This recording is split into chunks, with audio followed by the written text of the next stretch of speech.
Okay, so hi everybody and welcome back to another episode of Faith Brunel's Insights. I'm Faith Brunel and today I'm here with Monique and Adrian. It's nice to have you both on the show. So today actually this is the first time I'm actually interviewing two people at once. So there's always a time to start something new. So Monique and Adrian, I'm just gonna get started with the questions. So Adrian, can you introduce yourself, and then Monique, can you introduce yourself? And then I will get into the questions. So Adrian, over to you, and then to Monique. Okay, so I'm Adrian Francis, and I have a Master's of Science in International Project Management, a former police officer, and also a teacher by profession. Thank you. Yeah. And I'm Monique. So what I do is I own the company, the Matcha Yaad. So we specialize in fusing the Jamaican spices with Japanese matcha to create functional foods and beverages. And I also work as a consultant. So I'm a loyalty insights manager. And I also do a whole lot of other things, to be fair. But I guess we'll talk about some of those things as we go along in this interview. Exactly, and we will. And thank you both for for briefly talking to the listeners and myself about who you are, what you do. So let's get started with the question. So Monique, I'll start with you. So you are the founder of the Matcha Yaad, as you just mentioned. So this is a very successful venture in the food industry. And personally, listeners, I do love matcha. This is what we actually talked about when we first met. I do drink matcha, so I'm really excited about this particular interview to get stuck into it a bit more. I already heard a little bit about your journey, but the listeners haven't heard it. So you'll be, telling me again, but you're telling them for the first time. So could you share the inspiration behind starting your business and just talk to us a little bit about a few of the challenges that you face, in terms of the business as well? Sure. So, wow. The business started when I was back in Jamaica. So I'm just going to take you on the journey with me. So when I was in Jamaica, and I obviously, probably based on my accent, you can hear it, I'm Jamaican. So I started a business when I was in Jamaica. I found matcha. Some women introduced it to me and they were telling me that, matcha is just a fantastic product, has a lot of health benefits. So I tried it. I did not like it at all at first. I'm not even going to lie. I really didn't like it. But then because of all of these benefits, I decided I wanted to try it again. Yeah. And I did. And I started fusing it with, Jamaican spices so that, I could get some nice flavors. That was going really well in Jamaica. We started a business. We had a juice bar. And then because things were going super good, I moved to Japan because I wanted to learn a little bit more about matcha. I was living there for almost 2 years. And then I got the opportunity to come to the UK and basically restart this business. And the inspiration behind just the name, the Matcha Yaad, is literally, just the cultures, because matcha, that is Japanese, and then yard is a Jamaican term, which means yard. And for us, the Matcha Yaad is about community. It's about bringing persons together, about bringing cultures together, and that for me is what yard represents. And in terms of challenges, wow, Faith, there has been like so many different challenges in different ways, because obviously I'm Jamaican and I'm starting a company in a country that I'm not, it's unknown, waters, it's unknown ground. So just trying to understand the market, understand the British palate, for example, for some of the products that we're creating, that has been a challenge. But we've overcome that because now we have our product and persons absolutely love it. So, but it's really just most of that transition from, in Jamaica to Japan to the UK, and trying to plant a ground here. That's been probably the most challenging. So hopefully I answered your question. You definitely did, Monique. Thank you once again for giving me an insight. And insight is a word that I love, hence why the podcast is called Faith Brunel's Insights. And you've provided the listeners an insight really into your journey, and you've set the context about, your you're moving from Jamaica to Japan. And I love that, actually, because that really shows your passion and your devotion to your business. And with every successful business, there will be challenges, but you've overcome them. And as Booker T. Washington says, and for context, everybody, for those who have tuned into my episode before, I've talked about Booker T. Washington. He was the first Black American educator, and he always talks about that. Talks about what you've achieved isn't isn't the pinnacle, but it's about the obstacles that you've overcome to be where you are. And so, Monique, just being here and listening to your journey really sums that up as well. And you had to step out of your comfort zone to Japan, a new culture, a new language, a new way of living, but it was so that you were able to then sell that product, as you said, tweak it to the British palate. And personally for me, as a Jamaican, as someone of Jamaican descent, my dad was born in Jamaica, it's lovely to see something that I love but with a Jamaican twist. And so yeah, that's what I really that's lovely. So Adrian, just coming to you, actually, because I know that if you could just share your role within the Matcha Yard for the listeners, please, Adrian, and then I'll ask you about your MSc in International Project Management. So my role is really supporting the founder. I love that. And then, so with her ideas, I would be behind the scenes, reading through ideas, quality assuring stuff, and making certain that everything is on point for audience who is different. Put it that way, audience who are different, in a sense that they're not so much the all-out matcha fans. Yeah. But so should use me for tasting, put it that way. You're the guinea pig, yes, as they would say. Yeah. Like the sounding board as well. So if it's that she brings something, the matcha fans will love it, but then if the local person or just the normal person, because I am the normal person, so if the normal person have a reaction to it, then it's good. I think I like what you said as well, because what the Matcha Yard is all about, it's about bringing matcha to people who might not have previously experienced the taste of matcha. It's about basically opening their taste buds really to a new world. I think that's really important, that we're able to diversify what we're eating and what we're consuming, and to also be aware of different cultures. And so, Monique, going back to you, when you were able obviously to move to Japan, just so you said for, was it under 2 years? You said, or was it over 2 years? Yeah, just under 2 years. Yeah, that's it. Just under 2 years, you were able to then position yourself within a new culture, and it's wonderful. So, Adrian, just going back to you then. So, can you talk to us about what was one of the highlights of undertaking or completing an MSc in International Project Management? The highlight? Oh. Yes, just one highlight. What's one highlight you pick out? International. Put it that way. Yes. Stakeholder management and communication. Yes. Wonderful.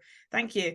Yes, because as the listeners will know, I've just finished a bachelor's degree in politics, graduated from King's College London. And what I really loved about politics was that it enabled me to kind of look at the world differently. So it made me more well-rounded in the sense that I learned about different cultures, different countries, different types of government. Some were democracies, some weren't democracies. And so that's why, Adrian, I asked you that question, because it's, and it can be hard to pick out just one highlight, because I'm sure there are many highlights for you to have completed such a great degree, and kudos to you there. And just kudos to both of you, really, because what I love about you two is that you've both channeled your respective skills and brought them together for the benefit of your consumer, which is lovely. So, Monique, as I was looking through your LinkedIn, there's a lot of successes there that time wouldn't even permit me to go into. So, everyone, I will just say, if you're interested in Monique's successes as a fan of the Matcha Yard, do go to LinkedIn, type in Monique Farquharson, type in Adrian Francis, read more about them, connect with both of them, because there's lots to read from both of them. So please do, in case obviously we won't get time to talk about everything, but they can definitely connect with you, can't they, Monique, on LinkedIn, and yourself, Adrian, and find out more about that very captivating and interesting journey. So yeah, just using the time we've got really just to soak this all in.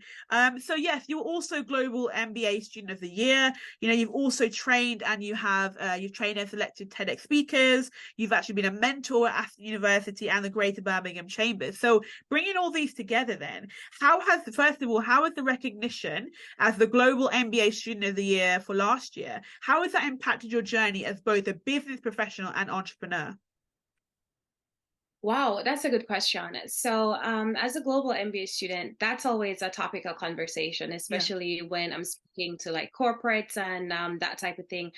And so I do two things. So not only do I work as an entrepreneur, but as I mentioned, I'm also a consultant. yeah, And the MBA has been particularly, useful, and just being like the global MBA student of the year has been particularly useful, especially in my corporate career, yeah, because as I said, that's a topic of conversation, and that gives a lot of persons quite a good context as to who I am, my yeah, experience, and then that enables them to trust me a little bit more as it relates to, when I'm giving them certain recommendations or insights.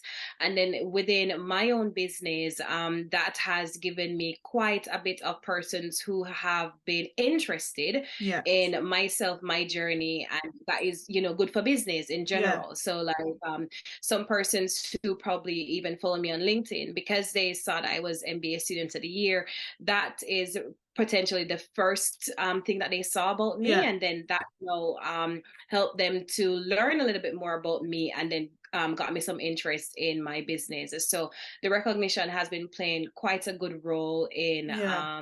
doing these things.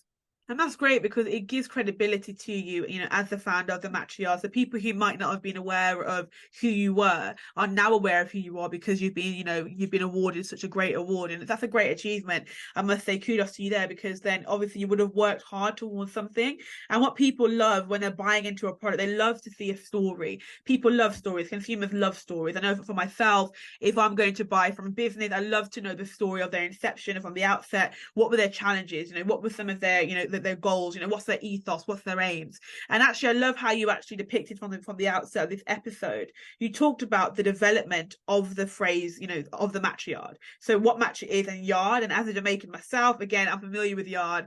But I love the way that it was just crafted differently, and that really, that again, it stems from you, as a Jamaican, but it also involves the matcha, which is Japanese. And honestly, it's such a great concept. Really is a great concept. And for those out there listening today, because I know we've got listeners from all around the world on this podcast. So those who have not tried matcha, I urge you go and buy some matcha from Monique and Adrian's business, the Matcha Yaad. And we're going to put all the links in the description box so they can definitely get into it. So Monique, I'll come back to you in terms of your mentorship. But Adrian, I just wanted to actually ask you a few questions really about your very, unique journey as well. Because when I actually met you, I was really interested in your journey because you were talking about you were a police officer in Jamaica, and then you became a teacher with a focus on physical education. So what did you actually enjoy most about these roles? And was there, if anything, that allowed you to kind of work within the two? Was there anything that you carried from the first role to the second role?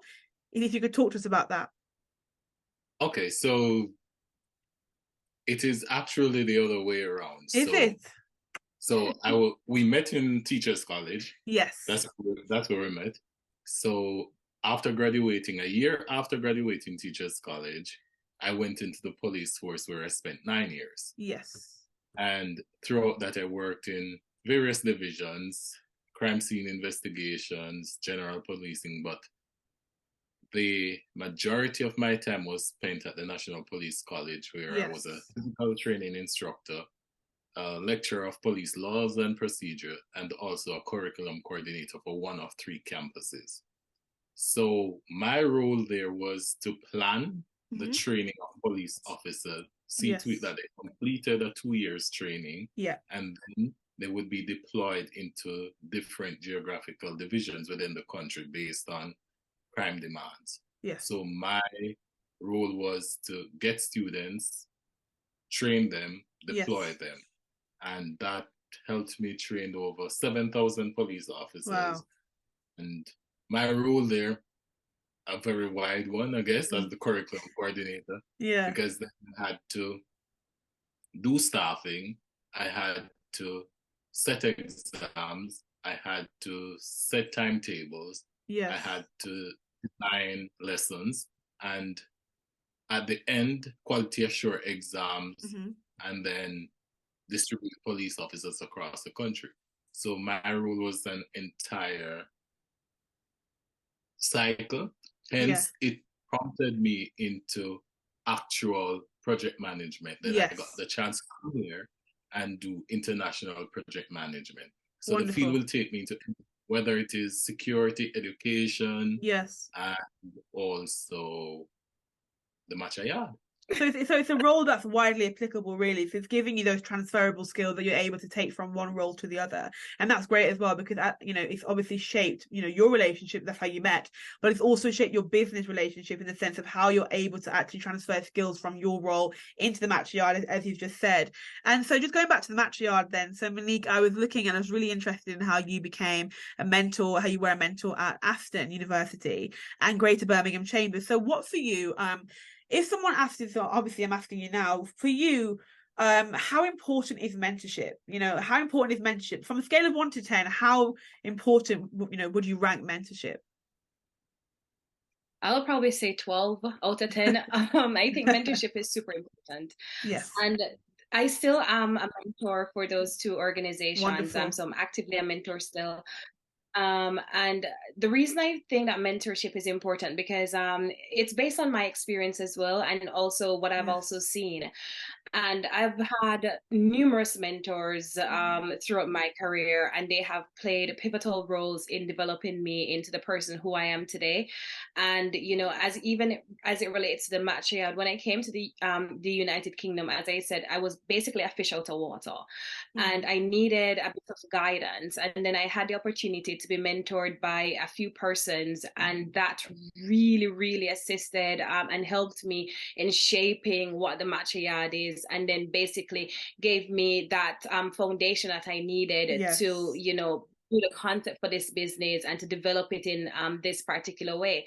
So mentorship is a crucial, and that is one of the reasons why I also opted to become a mentor, because I want to make sure that I'm playing that role as that sounding board, that guide, that person that sits down somebody else's journey, someone else's journey, and try to see how best I can help them, because I have been helped quite a lot by my mentors. I think that's wonderful how you haven't that you always remember, kind of where you were, how you were a fish out of water, so to speak, and how these people obviously that you are mentoring and that you have mentored and continue to mentor do need that guide. They need that light at the end of the tunnel, and so you're guiding them to the end of the tunnel in terms of their business development and success as well. And I love what you said about guidance, give them that guidance, and how for you mentorship was that foundation. For myself, as an aspiring barrister, I actually have a mentor. I've been blessed to have a mentor, and she's basically a Queen's Counsel, and she sits with me whether it be virtually. We actually met before in London when I lived in London, and she's actually helping me to kind of make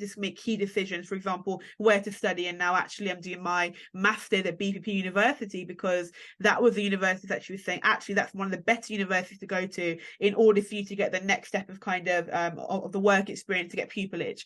And so that's what's really helpful. So for me, again, I can definitely echo that same sentiment. Mentorship is imperative, and I'd encourage anybody here, if you have the opportunity of mentorship, please do take that mentorship. And I'm sure that if you're at Aston University, or if you're at the Greater Birmingham Chambers, you'll be blessed as well to have Monique as a potential mentor. And I'm sure Adrian as well. Adrian, have you ever considered mentoring, especially with your extensive experience? Have you ever considered mentoring? Yes. Short and sweet. I like it. Please short answer, yes. Yes, that's what I was going to say. So I was actually going to say to the listeners that Adrian could be a potential mentor if he's up to it, because looking at your experience as well, having an MSc in international project management, I think project management is essential. If anything is going to be planned, my dad always says to me, planning prevents poor performance. And so there has to be that level of planning. There has to be that level of a backup plan. Due diligence has to be done and undertaken in order to make sure. So definitely Adrian would be able to, hopefully, if he's available, if he can fit you in, he'll be able to give you some advice as well. So thanks, Adrian, for that. You're coming out of your shell now in terms of your mentorship program, which is really lovely. But yeah, so just concluding, really, there's a few more questions I want to ask just to kind of continue to paint a wonderful picture of your successes. So Monique, going back to you. So you actually trained and selected TEDx speakers in the past. Now, what was a highlight of that experience for you? Oh, I love talking about this. I'm happy that you asked. So when I was at Aston, I got the opportunity to be part of TEDx Aston University. So I was the head of speakers and performers. And it was during the time when we had COVID. So as you Right. know, it was lockdown. There were no, meetings in person and that type of thing, even though by the time that we had the actual event, we got a chance to meet in person. So everything, the planning and everything and the organization of the event was online. Mm. But when I was there, and I will tell everybody this, I am brand Jamaica. I wear Jamaica on my forehead. I love my country. And I always try to integrate my culture and my country in pretty much everything that it is that I'm doing, or at Yeah. least as far as I can. Yeah. And I saw TEDx as an opportunity to get speakers from my country to, come over to the UK and showcase, themselves and their experience. And we had the opportunity to fly over Terry Carroll Reed. So Dr. Terry Carroll Reed, she is a fascinating Jamaican woman, powerful Jamaican woman. She is absolutely phenomenal. And she's just killing it in her career. So we had her over as a speaker. Yeah. We also had Zachary Hart, who is a very renowned businessman in the Caribbean. And both of them got the opportunity to come to the UK. And that was one of the biggest highlights for me, because in my capacity, I got the chance to bring some of, the top Jamaican talent. This is showcase another side of Jamaica, because Jamaica is, very well known for sport or music, but the business side and other sides of Jamaica, we don't really show. And I thought that was a really good platform and opportunity for me to showcase another side of Jamaica, so that persons could see other types of talent that we had in the country. So that's wonderful. Yeah, that's wonderful. Yeah, I'm really glad that you're passionate about that, that you can see it. And if people are watching this video podcast today, they will see your smile. And just let you know, the video podcast is available on Spotify exclusively, and then my YouTube channel. So if you're on one of those platforms, you're able to see Monique's smile there as she speaks passionately, really excitedly about this role. And you know what, it is such a journey. It's so great to hear that from you, that you're actually so proud of your country, that you're able to actually bring them across as well in your role. And that's wonderful to change the narrative, because a lot of people are aware of Jamaica in terms of the sport and music, but there's actually a wider world out there. Obviously, it's still great that we have, Usain Bolt and other athletes there as well. That's wonderful. But there's also more that Jamaica offers in terms of the education side, in terms of the entrepreneurship side. And that's definitely great. It's great, Monique, that you were able to bring just some of that out really for people to enjoy. And, TEDx is a great brand, and I'm sure they would have really enjoyed the opportunity. And I'm sure that the audience itself would have enjoyed even more, just to get those insights, just to hear from true Jamaicans. And when I say true Jamaicans, what I mean, everyone, is just Jamaicans who are from Jamaica. I think that's wonderful, because my dad came from Jamaica to the UK, and I love hearing any Jamaican. I'm Jamaican by descent. I love when I hear the accent when they're speaking patois, and I'm like, oh my gosh, I've got so much to learn. And I remember I went to a chip shop, and I heard this man speaking patois. Oh my gosh. So every time I speak to my granddad now, he's always like, come here, Faith. And he's always like speaking in patois. And so, I love that Jamaican experience as well. It's really part of my identity, and it's something I'm very proud of, Monique. So thank you once again for echoing that sentiment. So as we conclude, really, Adrian, just coming back to you. So you've had over 10 years of experience in education and policing. So what are some of the key lessons that you've learned that have helped to shape your professional growth and leadership skills? Okay, it is important for time management, discipline, knowledge sharing, learning, also listening. When you listen, you need to listen to criticism, constructive or otherwise, and then you need to reflect on your actions to be able to better deal with future situations.